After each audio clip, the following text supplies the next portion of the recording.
अस्सलामुअलैकुम। वालेकुम अस्सलाम वरहमतुल्लाहि वबरकातुहू।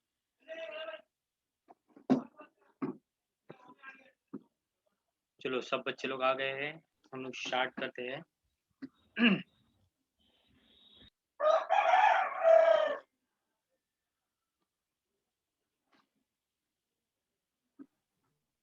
चलो क्लोजिंग स्टॉक बताओ बेटा। Trading account credit side, balance sheet के एसेट साइड। Very good. चलो बेटा, less from related fixed assets and profit and loss account के debit side. Outstanding expenses add to related expenses और बैलेंस शीट का liability side. Liability side. Prepaid expenses less करेंगे related expenses में से, और कहाँ जाएगा? बैलेंस शीट के balance sheet asset side, asset side. बराबर ना? अच्छा, उसके बाद में सीधा बैड डेट्स में आ जाइए बेटा। स्टेप नंबर 1 बोलिए। Right debtor. Very good. Step number 2 बोलिए। Right bad debts. Very good. Step number 3 बोलिए बेटा। Do adjustment. बहुत अच्छे, बहुत अच्छे। Do adjustment. उसके बाद हम लोग क्या करेंगे? डू एडजस्टमेंट के बाद हम लोग क्या करेंगे? इफेक्ट 1 लेस फ्रॉम डेटर्स हाँ, और इफेक्ट 2 ऐड टू बैड डेब्ट। बहुत अच्छे, वेरी गुड, बिल्कुल सही। जब स्टेप नंबर 4 में हम लोग क्या करेंगे? Less old RDD from bad debt. अच्छा, पहले बैड डेट करना है या पहले आरडीडी करना है? अगर दोनों साथ में आ गए तो बैड डेट। Very good. पहले अमाउंट का मसला सॉल्व कर लेंगे, फिर परसेंटेज में आएंगे। बराबर है ना? ठीक है, वेरी गुड, बहुत अच्छे बेटा। Goods taken by partner for their personal use. बोलिए। Trading account credit trading account credit side, partners capital account debit side. हाँ, पीसीडी, क्योंकि ड्राइंग है ना। जुल्फिकार की आवाज नहीं आ रही है मुझे। अच्छा, उसके बाद में फिर क्या करेंगे? Good distributed as free sample. बोलिए। Trading account credit side, profit and loss account debit side. बिल्कुल सही जवाब बेटा। फिर गुड्स गिवन एज चैरिटी और डोनेशन। बोलिए। सेम इफेक्ट आएगा। Trading account credit side, profit and loss account debit. Very good. चलिए फिर हम लोग आते हैं uninsured good destroyed by fire. बोलिए बेटा। Trading account credit, profit and loss debit. बहुत अच्छे, वेरी गुड, बहुत अच्छा लग रहा है आप लोग का आंसर सुन के मेरे को। इंश्योरेंस वाला गुड्स था 10,000 का, क्या हो गया? डिस्ट्रॉयड बाय फायर हो गया। इंश्योरेंस कंपनी कितना पैसा दे रही है? 7,000 रुपया दे रही है। चलो इफेक्ट बताओ। Hello, 7,000। Trading account credit side, balance sheet asset side. फिर एसेट साइड क्लेम आएगा, कितना क्लेम मिल रहा है, profit and loss debit side. Credit side में फुल अमाउंट आएगा और प्रॉफिट एंड लॉस के डेबिट में अमाउंट ऑफ लॉस आ जाएगा 3,000 रुपये। लॉस आएगा। चलो, बिल्कुल सही जवाब। ये तो हम लोग के 12 एडजस्टमेंट हो गए। कल मैंने आप लोगों को और भी कुछ एडजस्टमेंट पढ़ाए थे। क्या था वो? Goods sold and credit to good sold and credit. बोलो कहाँ का? Not recorded. Add to sales, trading बहुत अकाउंट अच्छे। Add to sale credit side और add to debtors asset side. Debtor, क्योंकि सेल हम लोग करते हैं तो डेटर हमारे बढ़ जाते हैं क्योंकि उधार में माल बेचते हैं। उसी का और क्या एडजस्टमेंट है? क्या? Unrecorded good purchase, purchase and credit add to purchase, add to और add to creditors liability side. Very good, very good, बहुत अच्छे, बहुत अच्छे। अब हम लोग पढ़ेंगे क्या? Interest on capital. बोलिए, इंटरेस्ट ऑन कैपिटल कहाँ जाएगा? Partners capital account credit side, profit and loss account debit side. सही है ना? सैलरी और कमीशन टू पार्टनर भी सेम इफेक्ट है। पार्टनर्स कैपिटल का credit side, profit and loss का debit side. Interest on drawing उसका उल्टा हो जाएगा। एक जाएगा पीसीडी में और एक जाएगा पीसी में। पीसी। बराबर है ना? अच्छा, अब ये बताइए, इंटरेस्ट ऑन ड्राइंग के बारे में एक चीज मैंने आप लोगों को बताना बाकी है, जो आज बताऊंगा मैं। भी आप लोगों का लेवल बढ़ गया। अगर इंटरेस्ट ऑन ड्राइंग कैलकुलेट करके दिया हुआ है, बोलो मेरे साथ। इंटरेस्ट ऑन ड्राइंग समझो 230 रुपया कैलकुलेट करके दिया है, 250 रुपया कैलकुलेट करके दिया, तो हम लोग को कुछ करने की जरूरत नहीं है। हम लोग कहाँ लिखेंगे? पीसीडी में, और कहाँ लिखेंगे? पीसी में लिखेंगे। लेकिन अगर इंटरेस्ट ऑन ड्राइंग हमें कैलकुलेट करना पड़ा तो उसके लिए परसेंटेज भी लगता है और महीने भी लगते हैं। बराबर है ना? अगर उस डेट के बारे में इंफॉर्मेशन नहीं है कि वो 1 महीना है कि 2 महीना है कि 3 महीना है कि 4 महीना है, परसेंटेज तो वो देगा कि 5 के 6 के 7%, तो महीना अपने को बिना बोले अज्यूम करना पड़ेगा कि वो 6 मंथ के लिए है इंटरेस्ट ऑन ड्राइंग। देखो यहाँ पे एक नोट में लिखा हूँ आप लोगों के लिए, इसका स्क्रीनशॉट निकाल लीजिए और इंटरेस्ट ऑन ड्राइंग के पास जाके जरूर लिखना है। क्या नोट है? If no information is available about date of drawing, इसका मतलब महीना नहीं दिया हुआ है, 2 महीना 3 महीना 4 महीना नहीं दिया हुआ है। अपने को करना क्या है? Charge interest on drawing for 6 month. ये सब बातें ना बेटा जब पार्टनरशिप डीड बनता है ना उसमें सभी बातें लिखी होती है क्या, ये जो बाय डिफॉल्ट बनती है कि अगर महीना नहीं है तो इसका 6 महीना है, अगर रेशियो नहीं है तो रेशियो इक्वल है। ऐसी जो बहुत सारी बातें होती है ना, पार्टनर से लोन लिया है, आपकी नॉलेज के लिए बता रहा हूँ, और उसका जो इंटरेस्ट देने का वो परसेंटेज अगर नहीं दिया तो वो भी 6% है पार्टनर्स के लोन का जो इंटरेस्ट है। ये सब बाय डिफॉल्ट बातें होती है क्या? चलो इसका स्क्रीनशॉट निकाले बेटा, नया था ये हमारे लिए एक लाइन। हाँ। कभी ऐसा आया तो हम लोग को याद रखना है, आएगा कभी ना तो कभी से हमारा पाला पड़ेगा, क्योंकि हम लोग का 11th में से पाला पड़ चुका है। सिंगल एंट्री में जब इंटरेस्ट ऑन ड्राइंग कैलकुलेट करते हैं तो वहाँ पे भी हम लोग ने बाय डिफॉल्ट महीना नहीं दिया तो 6 महीना लेते थे, याद आया क्या? सिंगल एंट्री किया है कि नहीं किया 11th में? हाँ चलो याद आ गया। चलो अभी देखो तुम्हारे लिए मैंने कुछ पोस्टिंग बना के लाई है। मैंने बोला था कि जैसे मुझे मौका मिलेगा, टाइम मिलेगा तो मैं आप लोग के लिए पीपीटी बना के लाऊंगा। कैरेज और फ्रेट दोनों भी क्या है? सिमिलर है, बराबर है। दोनों ही का मतलब क्या है बताओ? ट्रांसपोर्टेशन। हाँ, ट्रांसपोर्टेशन का ही एक्सपेंसिव होता है, बराबर है। अब कैसे मालूम है? इसको मैंने 2 पार्ट में डिवाइड किया। देखो एक क्या है कैरेज इनवर्ड, एक क्या है कैरेज आउटवर्ड, एक क्या है फ्रेट इनवर्ड, एक क्या है फ्रेट आउटवर्ड। दोनों के साथ पढ़ रहा हूँ फ्रेट आउटवर्ड। हाँ, अगर इनवर्ड है उसका मतलब और के मतलब क्या होता है? Carries on purchase of goods. Outward का मतलब क्या होता है? Carries on sale of goods, बराबर है। Freight on purchase of goods, freight on sale of goods, बराबर है। अगर वो इनवर्ड है इसका मतलब परचेज से रिलेटेड है, आउटवर्ड है मतलब वो सेल से रिलेटेड है। तो इनवर्ड से रिलेटेड है तो कहाँ जाएगा बोलो? ट्रेडिंग अकाउंट के डेबिट साइड। आउटवर्ड तो कहाँ जाएगा? Profit and loss account. अगर प्रॉब्लम में सिर्फ कैरेज बोल के छोड़ दिया और कुछ बोला नहीं है, अगर प्रॉब्लम में सिर्फ फ्रेट बोल के छोड़ दिया कुछ बोला नहीं है, मतलब कैरेज इनवर्ड भी नहीं बोल रहा है, कैरेज आउटवर्ड भी नहीं बोल रहा है, फ्रेट इनवर्ड भी नहीं बोल रहा है, फ्रेट आउटवर्ड भी नहीं बोल रहा है, कैरेज ऑन परचेज भी नहीं बोल रहा है, कैरेज ऑन सेल भी नहीं बोल रहा है, फ्रेट ऑन परचेज भी नहीं बोल रहा है, फ्रेट ऑन सेल भी नहीं बोल रहा है, सिर्फ कैरेज लिखा हुआ है, सिर्फ फ्रेट लिखा हुआ है। तो करना क्या है? देखो नोट लिखा है मैंने यहाँ पे, अज्यूम करना पड़ेगा कि वो इनवर्ड है और कहाँ लिखना पड़ेगा अपने को? ट्रेडिंग अकाउंट के डेबिट साइड। चलो इसका आप लोग स्क्रीनशॉट निकाल लीजिए। ये एक पोस्टिंग है हमारी। आप लोगों को मैंने ऐसी 2-3 पेजेस छोड़ने वाला था पोस्टिंग के लिए। कल हम लोग ने 1-2 पोस्टिंग की थी, तो उसके बाद में ये लिख लेना आप लोग पोस्टिंग में। तो कैरेज में अपने को प्रॉब्लम आना ही नहीं चाहिए अभी। कैरेज इनवर्ड किधर जाएगा बोलो? Inward trading account debit side. Carriage outward किधर जाएगा बोलो? Profit and loss account debit side. Freight inward किधर जाएगा? Trading account debit side. Trading account debit side. Freight outward profit and loss account debit side. Carriage on purchase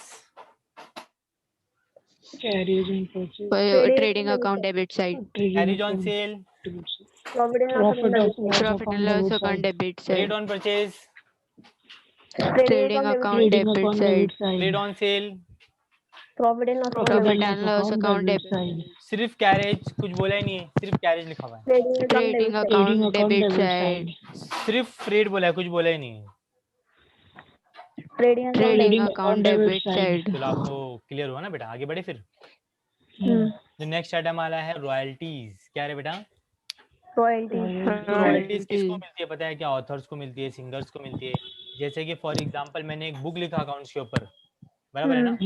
उसका author कौन है? मैं हूं, मैंने लिखा है। तो क्या होगा? मैं पब्लिकेशन को दूंगा छापने के लिए, पब्लिकेशन छाप के उसको डिस्ट्रीब्यूट करेगा। जितनी बुक बिकेंगी ना उसका भी कुछ हिस्सा मुझे मिलेगा। उसको क्या बोलते हैं? रॉयल्टीज। आप लोग ने शायद बागबान पिक्चर देखी होंगी अमिताभ बच्चन की। नहीं।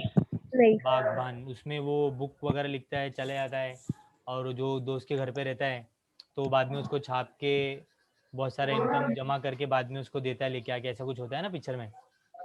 नहीं देते हम। वो रॉयल्टीज का अमाउंट होता है। नाज़नीन ने भी नहीं देखा? नहीं। मतलब शाहरुख की पिक्चर और सलमान की पिक्चर के अलावा कोई पिक्चर नहीं देखते आप लोग? आमिर खान की भी देखते हैं। आमिर खान की भी देखते हैं। अच्छा, नहीं ऐसे मजाक कर रहा था। तो रॉयल्टीज उसमें बहुत अच्छे से रहते बताया गया है। तो रॉयल्टी का ऐसा है ना बेटा, अपने को पहले ये देखना पड़ेगा कि हमने रॉयल्टी दिया है कि हमने रॉयल्टी लिया है। क्योंकि ये इनकम भी होता है और क्या होता है, एक्सपेंसेस भी होता है। तो उसके लिए हम लोग क्या चेक करेंगे कि वो ट्रायल बैलेंस के डेबिट साइड है या ट्रायल बैलेंस के क्रेडिट क्रेडिट साइड है। अगर ट्रायल बैलेंस के क्रेडिट साइड है तो मसला नहीं है, सीधा पीसी में जाएगा, इनकम है वो, जाएगा प्रॉफिट एंड लॉस अकाउंट की क्रेडिट साइड इनकम रहेगा। अगर डेबिट में है तो फिर चेक करना पड़ेगा कि रॉयल्टी ऑन परचेज है कि रॉयल्टी ऑन सेल है। अगर रॉयल्टी ऑन परचेज है तो ट्रेडिंग अकाउंट के debit side, royalty on sale है तो कहाँ जाएगा, प्रॉफिट एंड लॉस अकाउंट के डेबिट साइड। मतलब प्रोडक्शन से रिलेटेड है या नहीं। देखो अभी मैंने बनाया आगे डायग्राम। अगर डेबिट है तो दो चीज चेक करो, क्या चेक करो, ऑन प्रोडक्शन है, ऑन सेल, प्रोडक्शन है ऑन सेल से। ठीक है। अगर क्रेडिट है तो टेंशन ही नहीं, सीधा पोस्टिंग फाइनल हो जाएंगी प्रॉफिट एंड लॉस अकाउंट के क्रेडिट साइड, क्योंकि वो क्रेडिट में जाएगा। अगर डेबिट साइड है तो और ऑन प्रोडक्शन है तो कहाँ जाएगा वो, ट्रेडिंग के डेबिट। ऑन सेल है तो कहाँ जाएगा, प्रॉफिट एंड लॉस के डेबिट। जैसे कि कैरेज का जाता, ऑन परचेज से रिलेटेड रहेगा तो टीडी में, सेल से रिलेटेड रहेगा तो पीडी में, प्रॉफिट एंड लॉस के डेबिट साइड में। और अगर सिर्फ रॉयल्टी दिया है डेबिट साइड में और कुछ बोला नहीं है तो फिर वही अज्यूम करना है, सेम अज्यूम करेंगे कि क्या है वो, रॉयल्टी ऑन प्रोडक्शन है, परचेज है, और जाएगा किधर, ट्रेडिंग अकाउंट के डेबिट साइड। मतलब यहाँ से जो डेबिट साइड से हिस्सा है ना, कैरेज जैसा ही है, देखना पड़ेगा। कुछ नहीं बोला तो फिर ट्रेडिंग अकाउंट के डेबिट साइड ले लेते हैं हम लोग उसको। बात समझ में आ गई क्या? हाँ। चलो बताओ, कैरेज हमारे लिए हमेशा क्या रहेगा, एक्सपेंसेस ही रहेगा। तो उसमें डेबिट क्रेडिट चेक करने का जरूरत नहीं है, वो हमेशा डेबिट साइड में ही मिलेगा। लेकिन रॉयल्टीज आ गया तो क्या रहेगा, देखना पड़ेगा कि डेबिट में है कि क्रेडिट में, हमारा एक्सपेंसेस है या इनकम है। इनकम है तो सीधा पीसी में जाएगा, क्योंकि एक ही इनकम है जो डायरेक्ट इनकम है और वो ट्रेडिंग अकाउंट के क्रेडिट साइड में आता है, वो है सेल। अदर देन सेल सारी की सारी इनकम हम लोग का रिकॉर्ड करते हैं indirect income, profit and loss के क्रेडिट, तो ये वहां चला जाएगा। लेकिन अगर डेबिट में है तो क्या चेक करेंगे बेटा, प्रोडक्शन के ऊपर है या परचेज से रिलेटेड है या सेल से रिलेटेड है। परचेज से रिलेटेड है तो ट्रेडिंग का डेबिट, सेल से रिलेटेड है तो प्रॉफिट एंड लॉस का डेबिट। कुछ नहीं बोला, डेबिट में रॉयल्टी देके छोड़ दिया तो वो अज्यूम करना पड़ेगा कि ये परचेज है, प्रोडक्शन से रिलेटेड है, कहाँ जाएगा, ट्रेडिंग अकाउंट डेबिट साइड। चलो रॉयल्टी का भी आप लोग जो है वो इमेज निकाल लीजिए बेटा। सब पोस्टिंग में आप लोगों के लिए जितनी आज मेरे से हो सके मैं बना के लाया हूं, टाइम मिल रहा नहीं है वैसे। हो गया? चलो आगे बढ़ते हैं। ये शायद मैंने तुम लोगों को कल के लेक्चर में बताया बेटा। फिर से एक बार रिवाइज कर लेते हैं, है ना? फिर से एक बार रिवाइज कर लेते हैं। मुझे बताओ परचेज का अमाउंट कहाँ दिया रहेगा, ये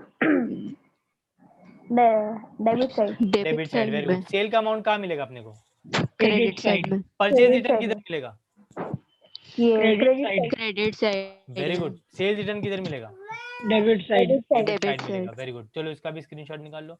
ये तो आपने शायद लिखा हुआ ही है, तो इतना टेंशन नहीं। हाँ लिख दिया। ये अभी बता देता हूँ शॉर्टकट में, डिटेल में हम लोग बाद में देखेंगे। सुनिए कैसे है पता है क्या, 4 आइटम है। बोलो कितने आइटम है बेटा, 4। प्रोविडेंट फंड है। क्या है बेटा, प्रोविडेंट फंड। के बारे में ना गौर से सुनो, मैं कह के आ रहा हूँ। हाँ क्या सुनेंगे ना अच्छे से?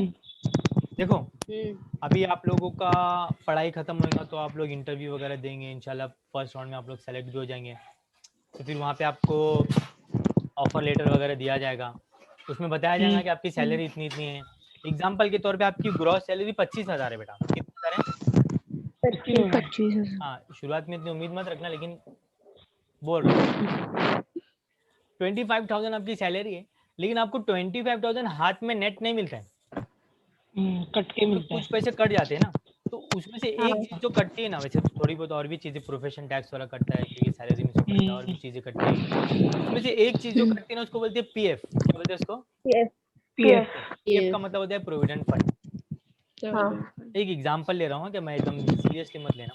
25,000 सैलरी है और आपके सैलरी में 3 बच्चे हैं, तो तीनों की सैलरी में से कितने पैसे कट रहे हैं? एग्जांपल के तौर पे 2,000 रुपए कट जा रहे हैं। कितने कट रहे हैं?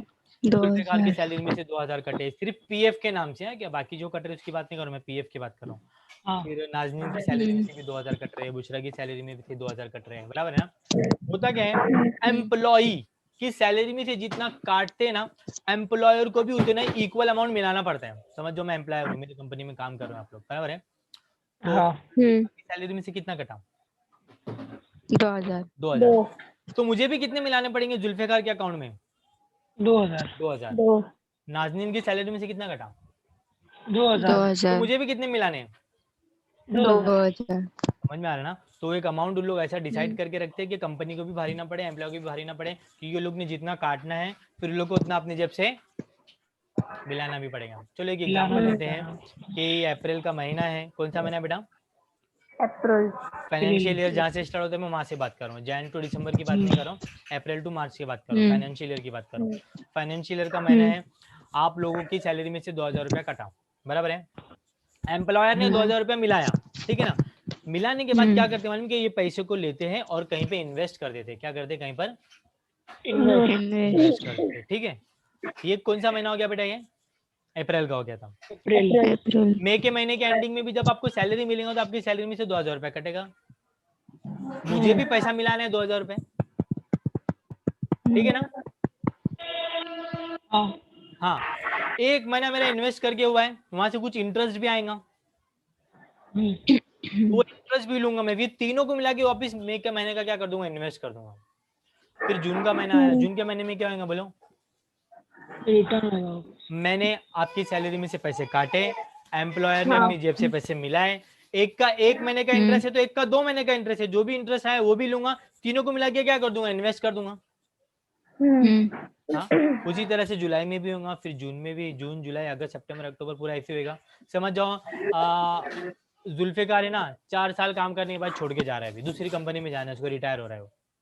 वैसे तो पीएफ का एक कंडीशन है, आपको मिनिमम 6 महीने काम करने पड़ेंगे। अगर आप 6 महीने से पहले छोड़ते हो, हाँ नहीं नहीं, पीएफ का एक बात बता रहा हूँ मैं, पीएफ का ऐसा है रूल है, पीएफ के लॉ में लिखा हुआ है कि अगर आप 6 महीने से पहले काम छोड़ते हो तो पीएफ का पैसा आप क्लेम नहीं कर सकते हो। लेकिन मिनिमम 6 महीने के बाद अगर आप जॉब स्विच करते हो या छोड़ के नया ज्वाइन करते हो तो आप क्या कौन सा पैसा क्लेम कर सकते हो? प्रोविडेंट फंड का, ठीक है ना? तो पीएफ का पैसा ना समझ जाओ अभी कौन छोड़ के गया? जुल्फिकार। समझ लो 6 महीने के ऊपर काम करके छोड़ के गया। अब बताओ ये पीएफ का पैसा क्लेम करेगा कि नहीं करेगा? करूंगा।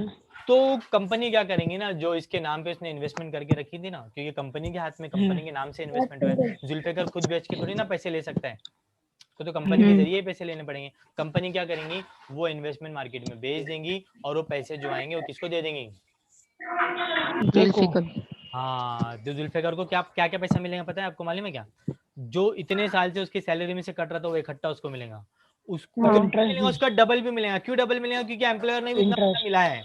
वो डबल ही नहीं मिलेगा, उससे ज्यादा मिलेगा, क्योंकि इंटरेस्ट भी उसके ऊपर ऐड हुआ है। बात समझ में आ रही है? तो अच्छा खासा हंडी भर के पैसा किसको मिल जाएगा बोलो?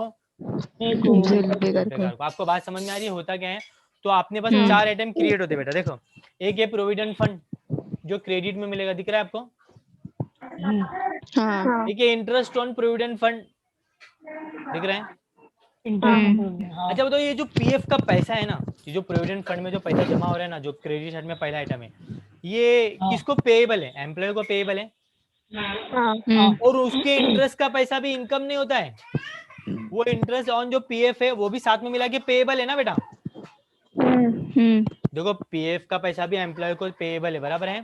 इंटरेस्ट जो पीएफ के ऊपर है वो भी किसको पेएबल है? एम्प्लॉय को। ये दोनों लायबिलिटी है। इंटरेस्ट देख के इनकम में मत लिख देना ये इंटरेस्ट ऑन पीएफ है, बाकी सारे इंटरेस्ट हमारा पीसी है। क्रेडिट साइड में अगर है तो डेबिट साइड में तो पीडी है। बात समझ आ रही? पीएफ का मसला थोड़ा अलग है। अच्छा, कंपनी ने अपने नाम पे इन्वेस्टमेंट करके रखा हुआ, इसके लिए वो कंपनी का इन्वेस्टमेंट करेगा जब तक एम्प्लॉय छोड़ के जाता नहीं, तो इसके लिए वो कंपनी का क्या एसेट्स है? बैलेंस शीट की एसेट साइड। जो एम्प्लॉयर जो कंट्रीब्यूशन कर रहा है वो उसके लिए खर्चा है ना, हर साल का खर्चा ही हो गया ना वो। अरे मैं अपनी जेब से 2000 रुपए मिला रहा हूँ हर साल, तो ये क्या हमारा प्रोविडेंट फंड कंट्रीब्यूशन है। जो कौन कर रहा है? एम्प्लॉयर कर रहा है, कंपनी कर रहा है, फर्म कर रहा है। वो किधर जाएगा? प्रॉफिट एंड लॉस का डेबिट साइड। डेबिट कुछ साइड। बात समझ में आई बेटा? इसका स्क्रीनशॉट निकालो। आपको ये चारों आइटम याद रखने हैं। अगर ये आ गए, आएंगे तो चारों साथ में आ जाएंगे, या तो कभी 1 2 आएगा, कभी 3 आएगा, लेकिन आपको याद रखना है कि किधर पे आया तो इसकी पोस्टिंग कहाँ होना चाहिए, उसका मतलब मालूम होना चाहिए आपको। तो पीएफ का होता कैसे, थोड़ा एक बेसिक नॉलेज आ गया आपको? वैसे तो जो आप अगर सीएस करेंगे या सीए करेंगे तो लॉ करके एक सब्जेक्ट होता है, उसके अंदर एक अलग से एक चैप्टर होता है पीएफ वगैरह, ग्रेचुटी, पीएफ, ये सब, तो उसमें डिटेल में जाके पढ़ना पड़ता है, हर एक चीज मालूम पड़ जाती है फिर अपने को लॉ में। हाँ, लॉ के अंदर लॉ एक सब्जेक्ट होता है बेटा, अलग अलग अच्छा उसमें। subject है। हाँ जैसे कि मैंने बताया, अगर आप CS कर रहे हो तो उसमें भी एक सब्जेक्ट आपको क्या मिलेगा, लॉ मिलेगा। तो उसके अंदर ये PF का लॉ रहेगा पूरा का पूरा, कि किस तरह से उसका ट्रीटमेंट होता है, क्या हो गया तो कब नहीं मिलता है, कब मिलता है, कब पैसे कट जाते हैं, एम्प्लॉय ने क्या गलती किया तो उसको नहीं मिलेगा, सब सारा का सारा नॉलेज होता है हर एक चीज का, क्या प्रोविडेंट फंड का, ESI का, सब कुछ होता है, अलग अलग लॉ होता है। चलो आज के लिए इतना काफी, आज हम लोग फिर लेक्चर स्टार्ट करें आज का। हाँ चलिए सम लोग ढूंढते हैं कुछ अच्छा वाला। हम लोग ने तो फर्स्ट सम कर ही लिया था, क्योंकि पहले नहीं कर पा रहे थे, क्योंकि कर दिए अपन। हाँ क्योंकि एडजस्टमेंट पूरी नहीं हुए थे, अभी तो काफी एडजस्टमेंट हुए। आ जाइए ना, क्वेश्चन नंबर 22 में आ जाइए ना। 22 सैम एंड टॉम मिला। हाँ हाँ सैम टॉम। चलो पढ़ो, मैं सुन रहा हूँ। Sam and Tom are partners sharing profit and loss 2:3. Underline करो बेटा, The trial balance underline on करो। 31st March 2020 is given below. You are required to prepare trading and profit and loss account as per the year ending 31st March 2020 and the balance. चलो टकला पढ़ लिया हम लोग ने, तो हम लोग को रेशो मिल गया।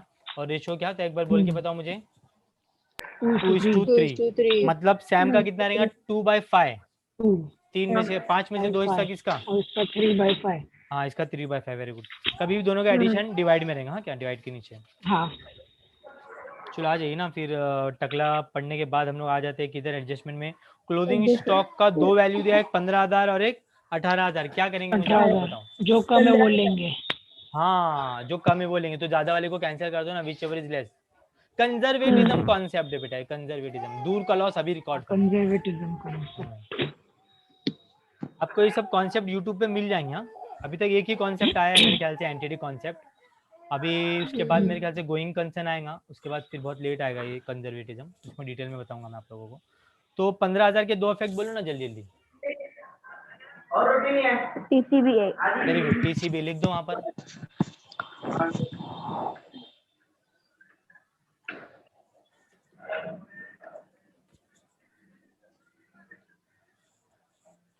एक एडजस्टमेंट में बढ़ाता हूँ आज, क्योंकि हमारे सामने एक नया एडजस्टमेंट है। कितने हुए अभी तक हमारे, 17 हो गए ना। चलो इसको मैं अच्छे से प्रेजेंट करके लिखता हूँ, क्योंकि 17 हो गए तो फिर 3 ऐड करूंगा, फिर 1 ऐड करूंगा, ऐसे ऐसे करूंगा मैं। देखो आपके सामने दिख रहा है स्टॉक ऑफ स्टेशनरी आया, दिखा क्या। On 31st March 2020 the stock of stationery was ₹500। मतलब आपकी स्टेशनरी ना इतने की बच गई है। कितने की बच गई है, 500 की बच गई है। मुझे पता ना ऊपर जाके स्टेशनरी कितने की थी, 1750 की थी।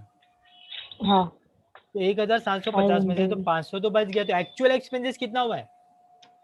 500 हटाएंगे तो एक्चुअल एक्सपेंसेस होएगा ना। 14,500।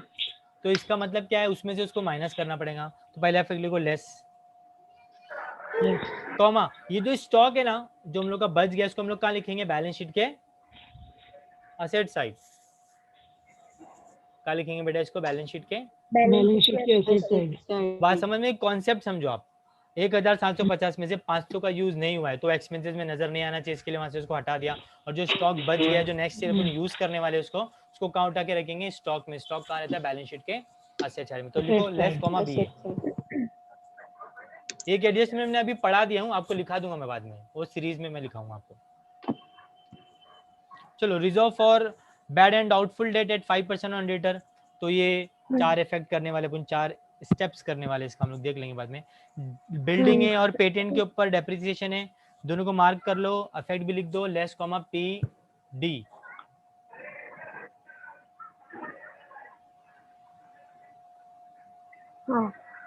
ठीक है ना बेटा। उसके बाद क्या हमारे सामने, interest on capital to be provided. चलो इंटरेस्ट ऑन कैपिटल के 2 इफेक्ट बताओ, कैलकुलेट तो कर ही लेंगे बाद में। 5% तो इजी है, 1 0 कम करके आधा कर देने का। 2 इफेक्ट बोलो बेटा इंटरेस्ट ऑन कैपिटल के। Interest on capital partners capital account credit side Very और good, profit and PCC loss account debit और पीडी। वेरी गुड, लिख लो बेटा उधर PCC कॉमा पीडी। उसके बाद क्या है, goods worth ₹10,000 destroyed by fire, insurance company admitted a claim for ₹8,000। बताओ चलो, टीसी बीए पीडी, हाँ टीसी में लिखेंगे 10,000, बीए में लिखेंगे 8,000, पीडी में कितना लिखेंगे?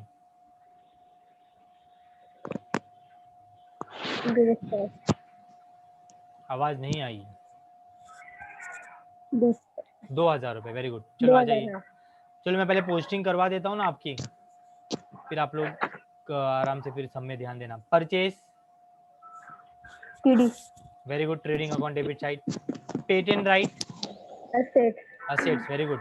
बिल्डिंग असेट्स, अच्छा पेटेंट और बिल्डिंग के ऊपर स्टार करना है क्योंकि नीचे एडजस्टमेंट है क्या। स्टॉक, स्टॉक बोलिए। PD, trading account debit side, सब लोग ने बोलना है, पता चलेगा कि किसको पोस्टिंग नहीं आ रही है। Printing and stationery, profit and loss का डेबिट, स्टार कर लो, उसके ऊपर एडजस्टमेंट है। Sundry debtor, assets. Wages and salaries, PD, trading account का debit. Wages and trading account, audit fees, PD, PD. Sundry expenses, PD, profit and loss का debit. Furniture and fixture, assets. 10% investment, 10%।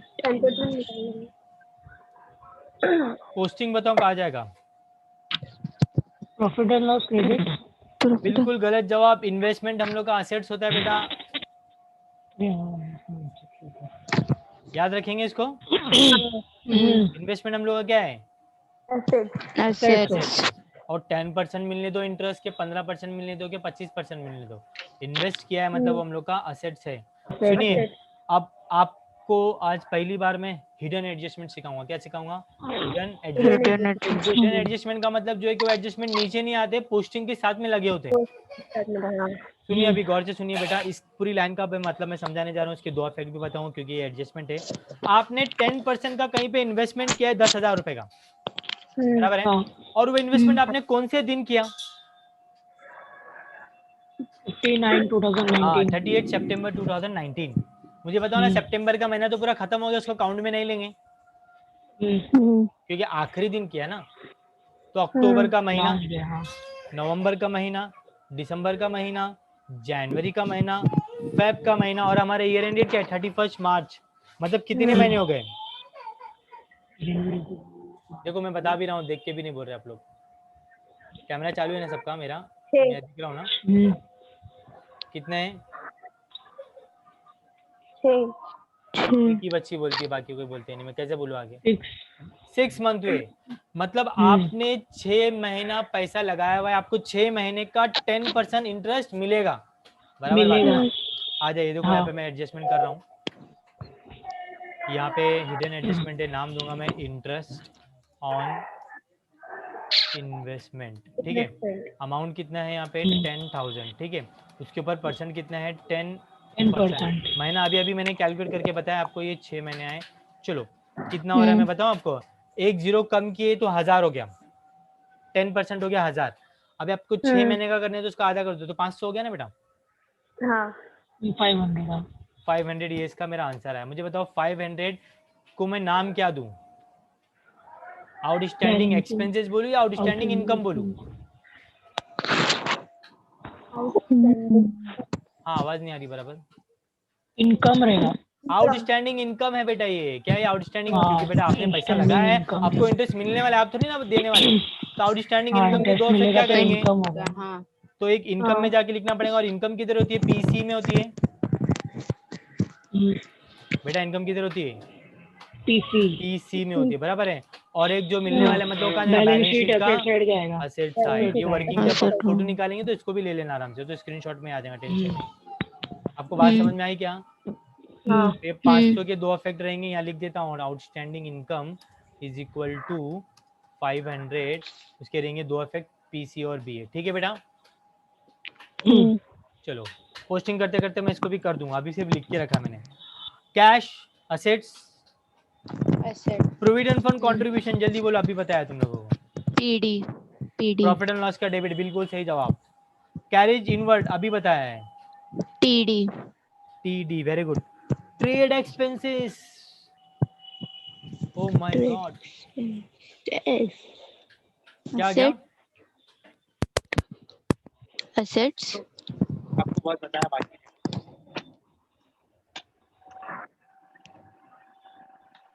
PD.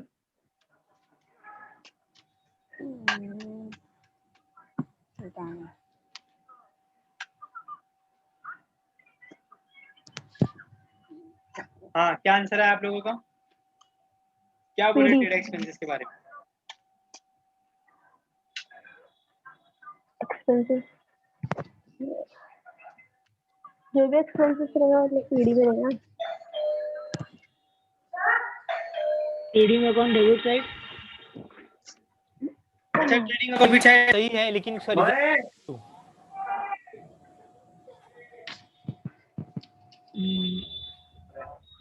PD में आएगा ना भाई. PD, ये भी जवाब बिल्कुल सही है, लेकिन क्यों बताओ? अरे भाई, दोनों क्योंकि का जवाब सही बोल रहे हैं, ऐसा PD में कैसे हो रहता है सकता है? ना. सुनिए, ये अगली पोस्टिंग में बता रहा हूँ आपको. ध्यान से लिखना स्टार्ट कीजिए या बाद में इसका फोटो निकालिए. क्या है ये? Trade expenses. ठीक है, चलो मैं लिख रहा हूँ, जरा ध्यान से देखिएगा आप लोग.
चलो, मैंने लिख के कंप्लीट किया बेटा. आपको मतलब समझ में आ रहा है क्या कुछ? ट्रेड एक्सपेंसेस एक ऐसा आइटम है बेटा, अगर उसके साथ 4 आइटम आ गए ना कोई भी, या ऑफिस एक्सपेंसेस आ गया, या जर्नल एक्सपेंसेस आ गया, या सैलरी एक्सपेंसेस आ गया, या मिसेलिनियस एक्सपेंसेस आ गया, तो ट्रेडिंग अकाउंट जो ट्रेड एक्सपेंसेस है उसको ट्रेडिंग अकाउंट के डेबिट साइड लिखना पड़ता है। लेकिन अगर ट्रेड एक्सपेंसेस अकेला आया, उसके साथ ये चारों आइटम में से कोई एक भी आइटम नहीं आया, तो ट्रेड एक्सपेंसेस को कहाँ लिखना है? प्रॉफिट एंड लॉस अकाउंट के डेबिट साइड। चलो ना प्रॉब्लम में देखते हैं ना कि इसमें से कोई है क्या। मैंने ना इसको शॉर्टकट में आप लोगों को याद रखने के लिए एक नाम दिया, बताऊं आपको मैं? उसको बोलते हैं स्मॉग। क्या बोलते हैं? स्मॉग। स्मॉग का फुल फॉर्म क्या बोलो? S for sundry expenses, M for miscellaneous expenses, O for office expenses, G for general expenses। चार में से कोई एक भी नजर आ गया तो हम लोग ट्रेड एक्सपेंसेस को कहाँ लिखेंगे? ट्रेडिंग अकाउंट के डेबिट साइड। अगर ये अकेला है, चारों में से कोई भी नहीं आया, ना मिसलेनियस आया, ना ऑफिस, हाँ, तो उसको कहाँ लिखेंगे अपन? प्रॉफिट एंड लॉस का डेबिट। आओ देखते हैं ना, डेबिट साइड। चलो आओ देखें प्रॉब्लम में कहीं पर कुछ है क्या? स्क्रीनशॉट नहीं लेना। हाँ स्क्रीनशॉट लेंगे ना इसका। अरे वाह, ऑडिट फीस और फर्नीचर के ऊपर देखो क्या दिया हुआ है, सन्ड्री एक्सपेंस। मतलब चारों में से कोई एक भी आ गया ना, इसका मतलब अब ट्रेड एक्सपेंसेस को कहाँ लिखना पड़ेगा? टीडी में, ट्रेडिंग अकाउंट के डेबिट साइड। समझ में आया? डेबिट। तो ये सब आप लोग को मालूम था या अभी अभी मालूम पड़ रहा है? बुशरा को तो ये मैंने 11th में बताया है, याद है कि नहीं? अभी अभी मालूम पड़ रहा है, लेकिन मैंने गलती से राइट बोल दिया। देख लीजिए आपके सामने, आप इसका स्क्रीनशॉट निकालिए।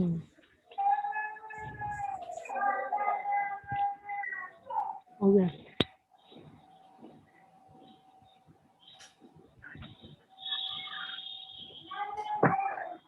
ठीक है ना? हाँ। स्क्रीनशॉट कंप्लीट हुआ? चलो आ जाइए पोस्टिंग में। ट्रेड एक्सपेंसेस को आप कहाँ लिखेंगे बताओ आप लोग? टीडी। ट्रेडिंग अकाउंट का डेबिट। वेरी वेरी गुड बेटा। आपको समझ में आ रही है ना, एक प्रॉब्लम करने के लिए कितना सारा नॉलेज चाहिए होता है, तो उसमें से एक भी नॉलेज अगर अपना मिस हो गया तो फिर हमारा फाइनल अकाउंट पूरा कंप्लीटली, कुछ ना तो कुछ गलती हो जाएंगी, पूरा कंप्लीट नहीं हो पाएगा हमारे पास। चलो आ जाइए। कैपिटल कहाँ जाएगा बोलिए? PCC. Provident fund? Liability. Liability. Creditor? Liability. Liability. Bank loan? Liability. Liability. Sales? TC. Reserve for doubtful debt? Trading account. नहीं नहीं नहीं नहीं, सुनिए सुनिए सुनिए, जो 250 रुपए को ना सर्कल करो, 250 को क्या करेंगे? सर्कल। क्यों? स्टेप नंबर 4 में इसको उठा के माइनस करना है। ये ओल्ड आरडीडी है जो ट्रायल बैलेंस के क्रेडिट साइड में पड़ी होती है, जो स्टेप 4 में हमें काम आती है। ठीक है। Purchase return? टीडी। अच्छे से बोलो, ऐसा नहीं बोलने का, टीडी नहीं बोलने का उसको। Trading account debit side. नहीं, उसको बोलते हैं लेस फ्रॉम परचेज। क्या बोलते हैं उसको? Less from